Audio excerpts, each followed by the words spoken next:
Resumen. Ampliado del libro del Génesis. El libro del Génesis.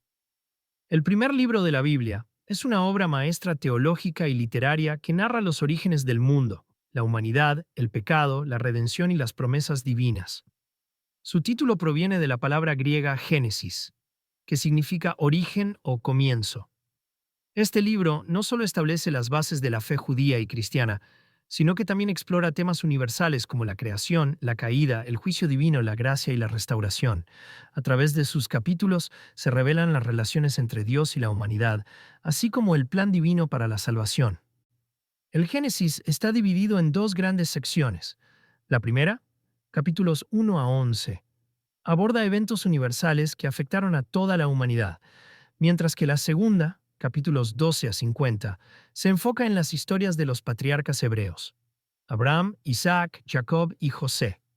A continuación se presenta un análisis detallado de cada una de estas secciones, con una expansión significativa para cumplir con tu solicitud de 5.000 palabras. Ulises K. Primera parte. Los orígenes universales, capítulos 1 a 11. La creación del mundo, capítulos 1 a 2. El libro del Génesis comienza con una descripción majestuosa y poética de la creación del universo. En el capítulo 1 se relata cómo Dios crea el cielo, la tierra y todo lo que hay en ellos en 6 días. Este relato no solo describe los eventos creativos, sino que también revela el carácter ordenado, soberano y amoroso de Dios. Cada día representa una etapa específica del proceso creativo. Primero, día 1, Dios crea la luz y separa la luz de la oscuridad, estableciendo el día y la noche. Este acto inicial subraya la importancia de la luz como símbolo de la presencia y la bondad divinas. La luz es el primer elemento creado, lo que simboliza la vida, la esperanza y la guía en medio de la oscuridad. Además, este evento introduce el concepto de orden cósmico, ya que Dios organiza el caos primordial en algo funcional y bello. La luz no solo ilumina el mundo físico, sino que también representa la verdad espiritual que Dios ofrece a la humanidad. Segundo día. Crea el firmamento, el cielo, para separar las aguas superiores de las inferiores. Este acto refleja la intención de Dios de estructurar el cosmos de manera funcional y habitable.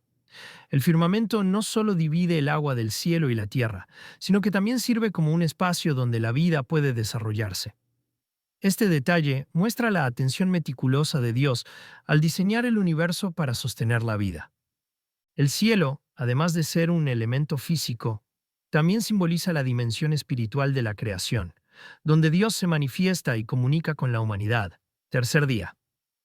Separa las aguas de la tierra, formando mares y continentes, y hace brotar la vegetación. La aparición de plantas y árboles introduce el tema de la provisión divina para todas las criaturas. Dios no solo crea el entorno físico, sino que también asegura que haya recursos suficientes para sustentar la vida. Este acto anticipa el cuidado constante de Dios por su creación. La vegetación no solo es funcional, sino que también refleja la belleza y la diversidad del diseño divino. Los árboles frutales, en particular, simbolizan la abundancia y la generosidad de Dios hacia la humanidad. Cuarto día, 4 crea los astros celestiales, el sol, la luna y las estrellas. Estos cuerpos celestes no solo sirven como señales para marcar el tiempo, sino que también glorifican al Creador. El sol y la luna regulan el día y la noche, mientras que las estrellas iluminan el cielo nocturno. Este acto refuerza la idea de que todo en el universo tiene un propósito específico dentro del diseño divino. Los astros celestiales también tienen un significado simbólico.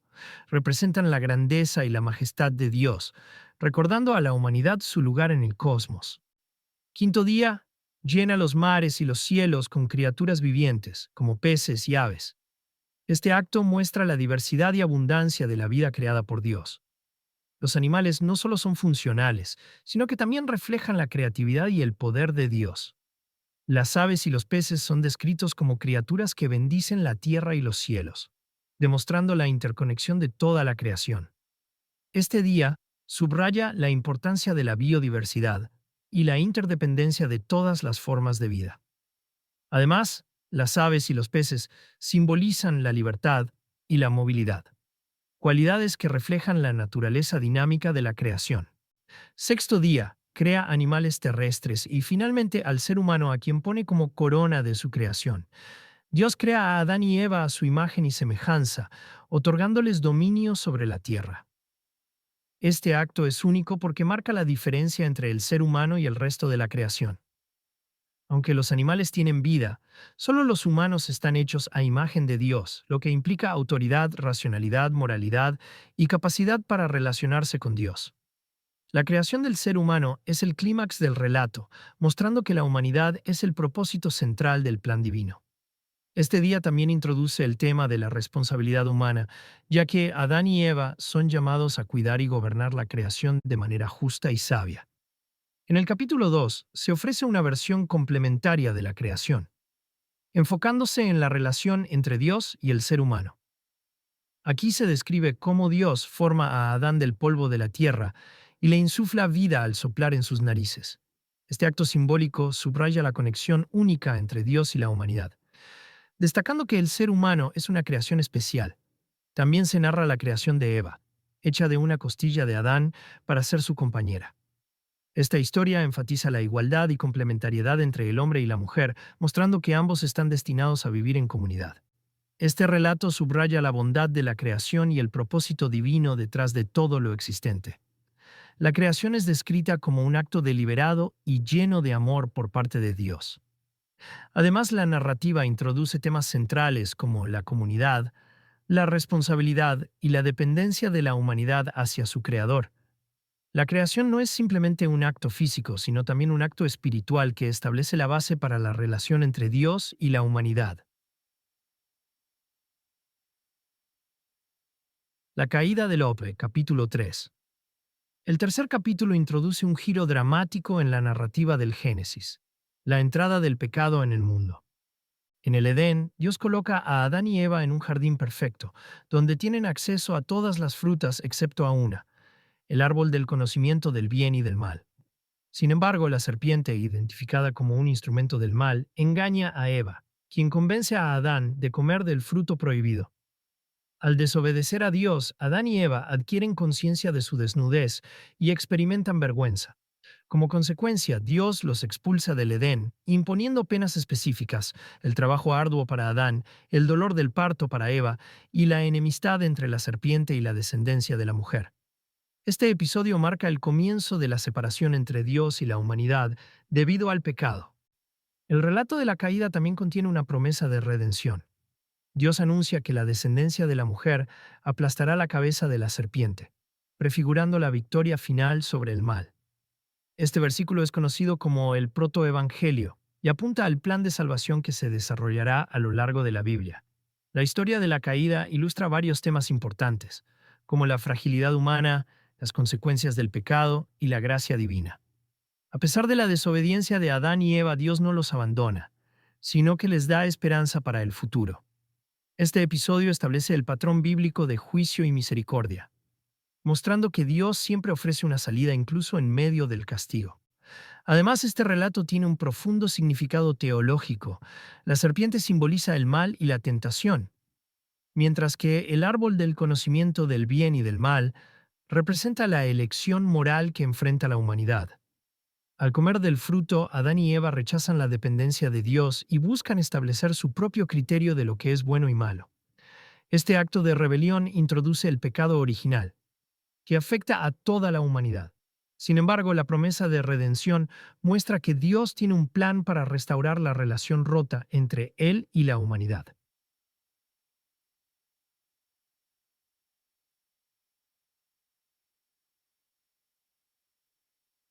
John, Cain y Abel, capítulo 4. El cuarto capítulo narra la historia de los primeros hijos de Adán y Eva, Caín y Abel. Abel, pastor de ovejas, ofrece a Dios un sacrificio aceptable, mientras que Caín, agricultor, presenta una ofrenda rechazada. Celoso de su hermano, Caín asesina a Abel, cometiendo el primer homicidio registrado en la Biblia. Dios confronta a Caín por su crimen y lo condena a vagar por la tierra, pero también le otorga una marca de protección para evitar que otros lo maten. Este episodio ilustra las consecuencias devastadoras del pecado y la necesidad de justicia divina. Además, refleja la importancia de la fe genuina y el corazón correcto al acercarse a Dios. La historia de Caín y Abel también anticipa el conflicto entre el bien y el mal que caracterizará la historia humana. Aunque Caín es castigado, su descendencia continúa, mostrando la misericordia de Dios incluso hacia aquellos que han pecado gravemente. Este relato subraya que el pecado tiene consecuencias duraderas, pero también que Dios no abandona a la humanidad. Teológicamente, esta historia destaca la diferencia entre dos tipos de ofrendas, la de Abel, que proviene de un corazón sincero, y la de Caín, que carece de devoción genuina. Esto refleja la importancia de la motivación detrás de nuestras acciones. Además, el asesinato de Abel por parte de Caín muestra cómo el pecado puede llevar a la violencia y la ruptura de las relaciones humanas. Sin embargo, la marca de protección que Dios otorga a Caín demuestra que incluso en medio del juicio, Dios sigue mostrando gracia y compasión.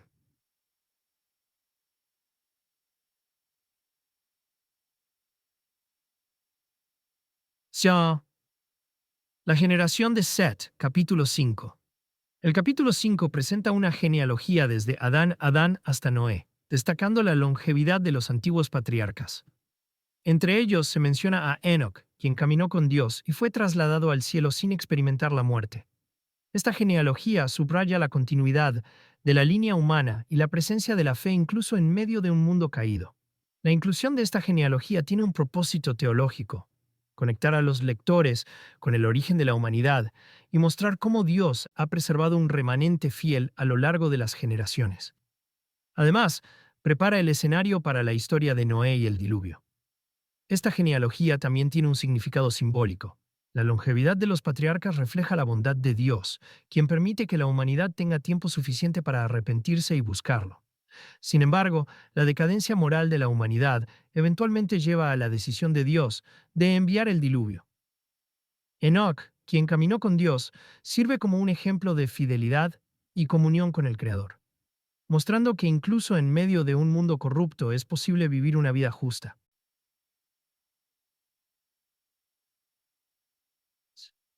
El diluvio universal, capítulos 6 a 9. Los capítulos 6 al 9 narran el juicio divino sobre la humanidad corrupta mediante un diluvio universal. Dios decide destruir a toda la humanidad, excepto a Noé y su familia, quienes son considerados justos. Noé recibe instrucciones para construir un arca donde pueda salvarse junto con su esposa, sus hijos y sus nueras, así como parejas de animales de cada especie. El diluvio dura 40 días y 40 noches, cubriendo toda la tierra. Después de varios meses, las aguas se retiran y Noé ofrece un sacrificio de gratitud a Dios. En respuesta, Dios establece un pacto con Noé y su descendencia, prometiendo no volver a destruir la tierra con un diluvio. Como señal de este pacto pone un arco iris en el cielo. Este episodio refleja tanto la justicia como la misericordia de Dios. Aunque castiga el mal, también ofrece salvación a aquellos que permanecen fieles. Además, el pacto con Noé establece principios universales, como la santificación de la vida humana y la prohibición del derramamiento de sangre. Teológicamente, el diluvio simboliza el juicio divino sobre el pecado, pero también la renovación de la creación. La arca representa un nuevo comienzo, mientras que el arco iris es una señal de la gracia y la promesa de Dios.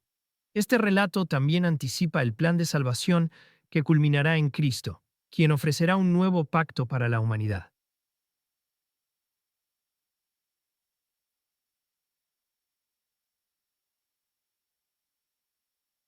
Ya. La Torre de Babel. Capítulo 11. El capítulo 11 concluye la primera sección del Génesis con la historia de la Torre de Babel. Los descendientes de Noé intentan construir una torre que llegue al cielo, buscando hacerse un nombre y evitar la dispersión. Como castigo, Dios confunde sus lenguas, provocando que hablen diferentes idiomas y se dispersen por toda la tierra. Este relato explica la diversidad lingüística y cultural de la humanidad, atribuyéndola a la soberanía divina sobre las naciones. También anticipa el plan de Dios de reunir a todos los pueblos bajo su reinado. La Torre de Babel sirve como un recordatorio de la arrogancia humana y la necesidad de depender de Dios. Simbólicamente, la torre representa el orgullo humano y el intento de alcanzar la divinidad por medios propios. La confusión de las lenguas muestra que la unidad verdadera solo puede lograrse bajo la dirección de Dios. Este episodio también prepara el escenario para la historia de Abraham, quien será llamado a ser una bendición para todas las naciones. Segunda parte. Los patriarcas de Israel. Capítulos 12 a 50. La llamada de Abraham. Capítulos 12 a 25.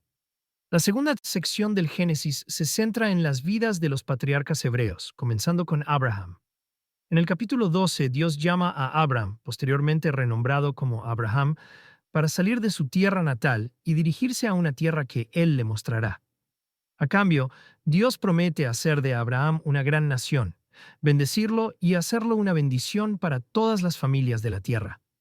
A lo largo de los capítulos siguientes, se narra la fe y las pruebas de Abraham.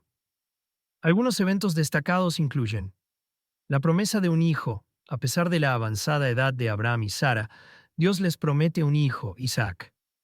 Esta promesa pone a prueba la paciencia y la fe de Abraham, quien debe confiar en que Dios cumplirá lo que ha dicho. La visita de los tres mensajeros. Tres visitantes divinos anuncian el nacimiento de Isaac y destruyen Sodoma y Gomorra por su maldad. Este episodio subraya la justicia de Dios y su disposición a escuchar las intercesiones de Abraham. El sacrificio de Isaac. Dios pone a prueba la fe de Abraham al pedirle que ofrezca a Isaac como sacrificio. Abraham obedece, pero Dios provee un carnero como sustituto. Este evento es un ejemplo supremo de fe y obediencia, prefigurando el sacrificio de Cristo en el Nuevo Testamento. La vida de Abraham ilustra la importancia de la fe y la confianza en las promesas de Dios, incluso cuando parecen imposibles de cumplir.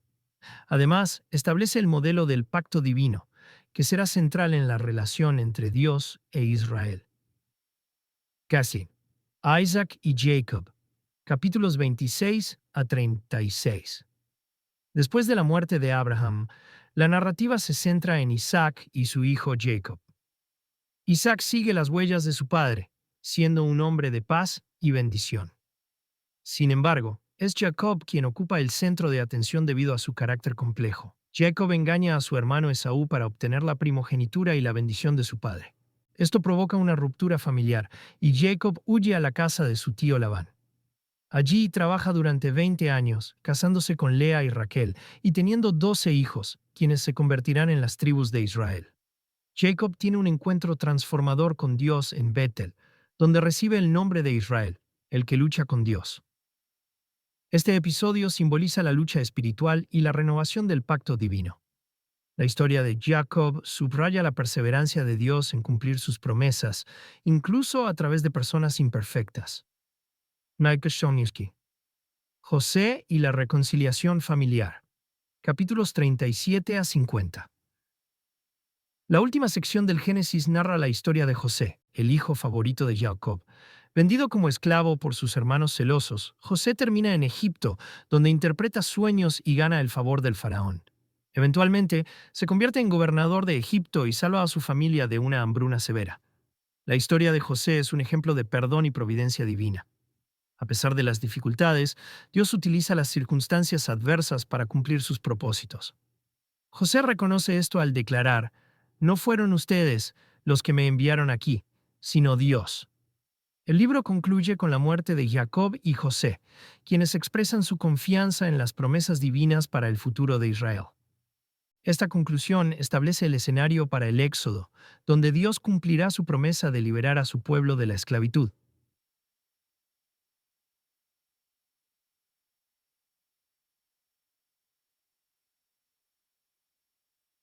Conclusión. El libro del Génesis establece las bases teológicas y espirituales de la Biblia. A través de sus relatos se revela la naturaleza de Dios como creador, juez y redentor, así como la condición humana marcada por el pecado y la necesidad de salvación. Las historias de los patriarcas muestran que la fe en las promesas divinas puede superar cualquier obstáculo.